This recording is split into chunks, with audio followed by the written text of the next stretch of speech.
We all know that both sports and games are very important for all of us because they keep us strong, healthy, and fit.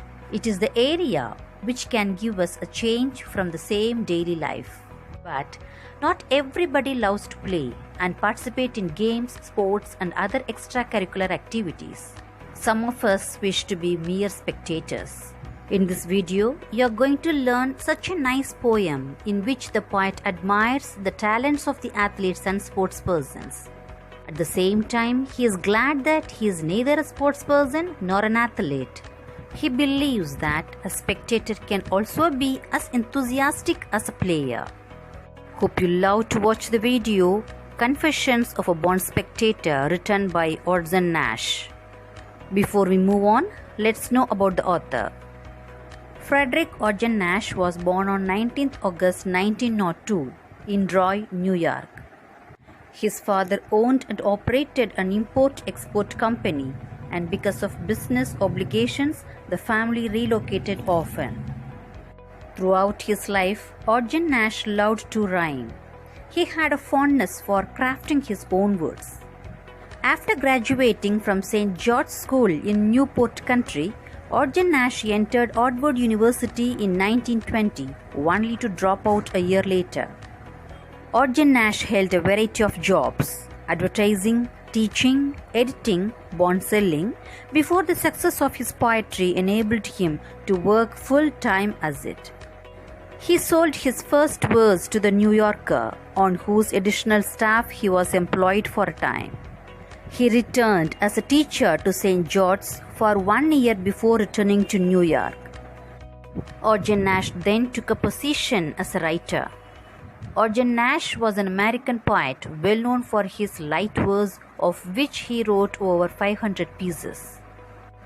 With his unconventional rhyming schemes, he was declared the country's best known producer of humorous poetry. His light verse even earned him a place on a postage stamp. And Orson Nash died on 19th May 1971. The poem Confessions of a Born Spectator brings us the attitude of a born spectator who avoids participating in sports events. In this poem, the poet is a lover of sports only as a spectator and not as a participant. Around him, he finds boys adopting different games and sports. He speaks about how people choose different sports in their lives and decide to become athletes. In this poem, he says that when a baby grows up, he goes in for horse riding and becomes a professional jockey, and another becomes a keen lover of basketball or hockey. The third one dislikes boxing and another becomes a rugby player. But the speaker is very happy in being a spectator and not a sportsman like others.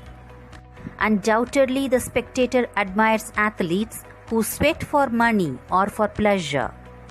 He admires all those who appear on the playground in showy dresses and then romp and injure each other. He frankly admits that his own spirit is weak and shy, so he is contented with only watching the heroic performance of other people. One man is a champion runner, another a renowned boxer. They compete with one another to win the game and bag the prize.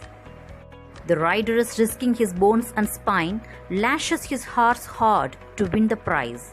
One may think that the spectator also feels tempted to take the position of the winner boxer or jockey. Of course, this exchange of position with one of the athletes or world champions may please his ego. But sportsmen as a rule plays a very rough game and don't have any consideration for the feelings of one another. So, whenever there is a conflict in the mind of the spectator between prudence and ego, his prudence always wins, and he never opts for participation in any game or sports.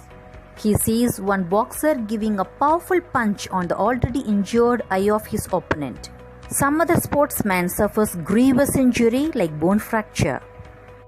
At such a critical moment, the person organizing the game remains cold and callous.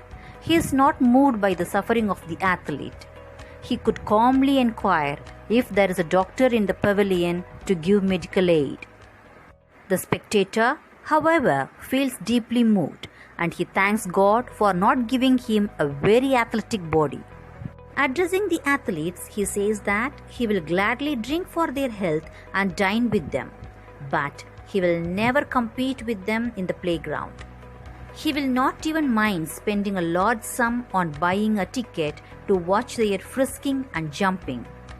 Then he will get great comfort to think that he, unlike the players, is only a spectator.